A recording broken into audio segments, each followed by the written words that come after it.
Hello, everyone. Good Sunday evening. It is December the 3rd, 2017. Welcome to this week's weekly weather briefing. It is the first December briefing that we are having so far. We're going to start out the video with our weekly highlights. What is happening this week that you need to be concerned about? For one, we have a cold front moving through on Monday night and Tuesday morning.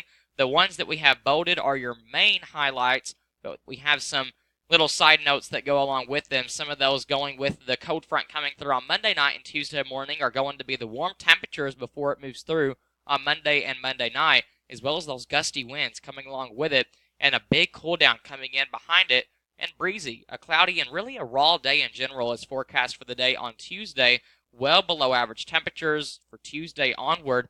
Maybe even some snow chances, the first snow chances that we're having so far this season. And will the cold linger into next week? Let's go ahead and look at that cold front moving through on Monday night and Tuesday morning. The first image on your left is the GFS model at 6 p.m. tomorrow on Monday. We notice that it is painting some light showers across portions of the Purchase region. Your next graphic to the right is on 6 a.m. Saturday morning, Tuesday morning, and we see a more solid and organized band of showers and thunderstorms moving through.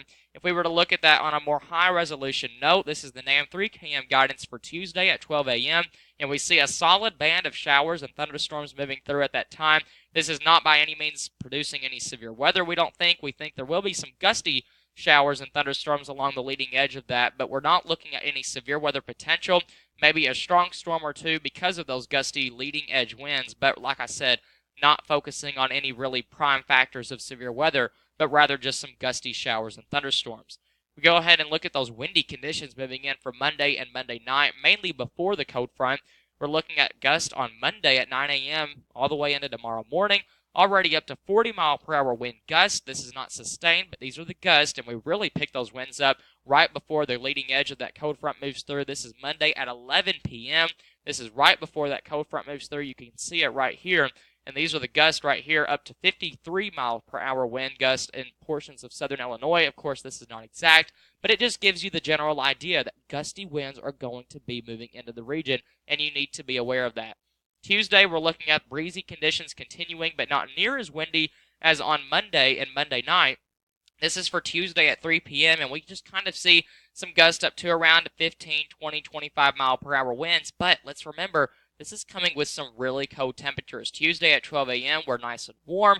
You're off to a great start to the day. Not really at 12 a.m., but at 12 a.m., we're looking at those warmer temperatures around the lower half of the 60s if you're getting up by that time already or going to bed. It's going to be quite warm for November standards, rather December standards, and you're not really going to expect this to be happening really overnight. But we get into Tuesday at 11 a.m. where we're seeing some very cold air moving in. This is going to linger into Tuesday afternoon where some of us won't even get out of the lower 40s because of clouds moving in and staying in behind that cold front. And we're going to be looking at those breezy conditions that we just talked about a minute or two ago also. So you factor the clouds and the morning rain showers and the breezy conditions and the very cold temperatures. It's just going to overall be a very raw day on Tuesday and a dramatic difference from what Monday's weather was, which was warm, and that's what we're thinking for tomorrow.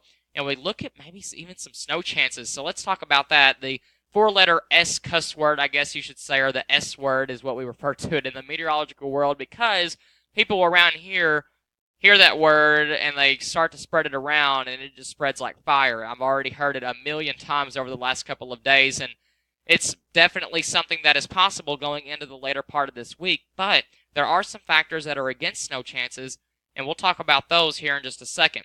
Saturday at 6 a.m., we see the GFS model painting some light snow in portions of the Purchase area of western Kentucky.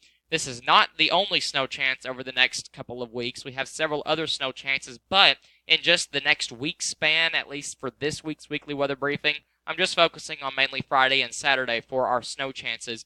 And this is, again, Saturday at 6 a.m., the GFS model guidance. Notice we have a lot of other isolated areas of snow in portions of the upper Midwest, the Great Lake areas, and we're looking at this area of low pressure in southern portions of Canada. And what this is going to do is it's going to provide a lot of lift, but we're also going to have a lot of cold air at the surface. So this is going to cause a lot of, I guess, more potent snow showers across the area, maybe some scattered, hit and miss intense snow showers, but this isn't really going to look to be a prolonged snow event like we're used to. We're used to these big snowstorms that sometimes come through around here, but sometimes we get these Alberta clippers that will dive down from the northwest. You can see some of them northwest to southeast oriented, almost north to south oriented because of that cold wind, that cold northerly wind, northwesterly wind diving down from the northwest. And what this happens is we get northwest winds not only at the surface, but in the upper parts of the atmosphere. And when we already have lift from this area of upper level low pressure, it provides the opportunity for some snow showers to form. And if we see some of them dive down from the northwest and they make it far enough south, no, they normally don't, but sometimes they do, we will be seeing some snow going into Friday and Saturday. Not everybody will see snow. Some areas will see no snow, and portions of the Ohio Valley, other areas will. So it's just a matter of, really the placement of these really narrow bands of snow. It's not very likely that everybody sees snow. It would have to be a very large band to cover the whole purchase area, but we are looking at least portions of our area, looking at some snow opportunities going into the upcoming later part of the week. Again, Friday and Saturday are the 2 days that I'm focusing on, and these are going to be periodic snow chances. This isn't going to be something that moves down and it's, stuck here for a while. We see some really heavy snow set in and it moves out. These are just going to be off and on snow chances, and let's remind you, if this makes it far enough south. A lot of times, and historically, these Alberta clippers tend to favor northern portions of the country and tend to not make it far enough south to reach us. The GFS guidance, the European guidance, both hinting at it making it far enough south to grab us, but the Canadian guidance is thinking otherwise. They think that it's going to stay further north. So we have some difference in the guidance overall. It's favoring snow chances for us and the rest of the upper Midwest, but we're really just focusing on this area of low pressure, where it sets up. Wherever it sets up, if it's far enough south and west, then we'll see greater snow chances. If it's further towards the northeast, then that greater area of lift is further towards our northeast, and therefore we would just have those cold northwesterly winds and no snow to go along with it. So let's not get too caught up on snow chances. We're still about 5 days away from this, and I honestly think that things are going to pan out to where we don't end up seeing anything, but there is always that chance. I'm just going with the historical side, and the historical reference tells us that we don't see snow from this, but we could see it. So there is still that chance, but let's not get too caught up on some of these specifics of these models. Let's just focus on the overall idea that Alberta clippers will be present. It's just where they set up and place themselves is still the big question mark right now.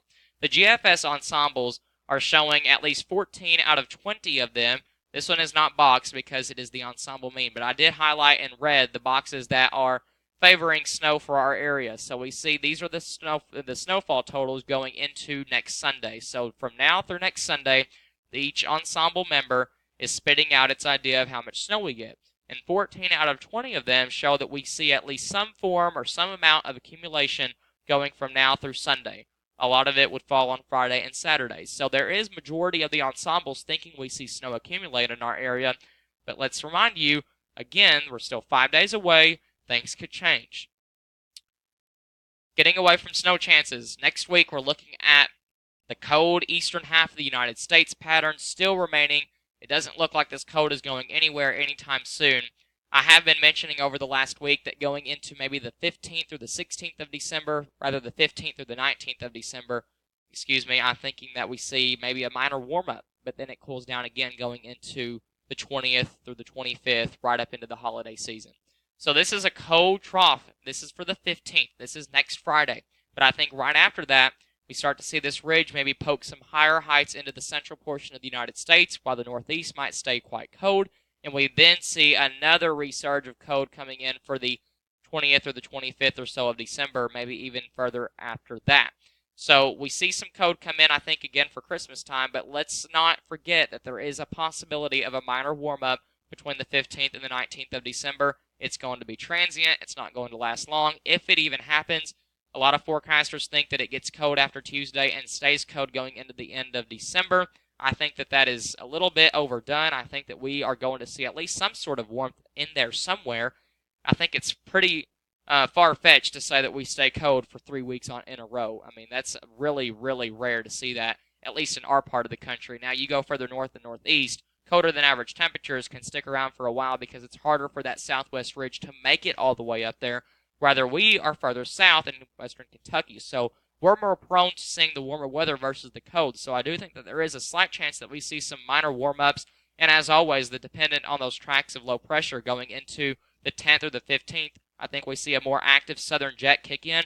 Therefore, our snow chances for the bigger snows do begin to increase if the cold air lingers around. So I think that the cold does linger around, but once again, that southern storm track kicks in. If it goes too far north, then we get warm, we stay warm for a while. If it stays south, which I think it will, then we look at mainly just that cold air sticking around and maybe some higher snow chances going into the 10th or the 15th of December.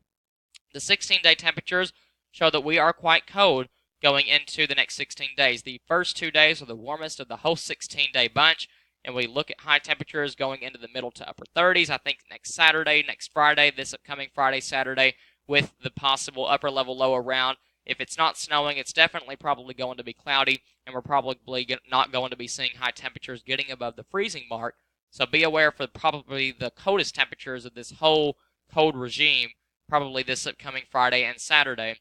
And then we'll see those, we'll watch going into next week, maybe what else has to offer if we see some more upper level lows move down. But overall, very cold temperatures. Look at our overnight lows in the teens, and wind chills probably in the single digits going into the end of this week. The 7-day precipitation totals are looking to all fall. This is basically just the rainfall totals for Monday night and Tuesday's cold front. Let's not remember, we have to get through that first before we talk about the cold air and the snow chances. But this is for mainly the rainfall totals going into the next week, and this is really minusing the snow totals. If there is any, wouldn't amount to much. So this is mainly the rainfall, like I said, from Monday night, Tuesday morning, up to around a half inch at the least, maybe even up to an inch of rain if this is right. I think that most of us see between 1/4 of an inch and 3/4 of an inch, and some of us will see some locally higher totals above an inch of rain. It will be much needed, still below average precipitation predicted for the month of December. Can't really change that because December has already started, so it does look like this is our only real big precipitation chance over the next 2 weeks.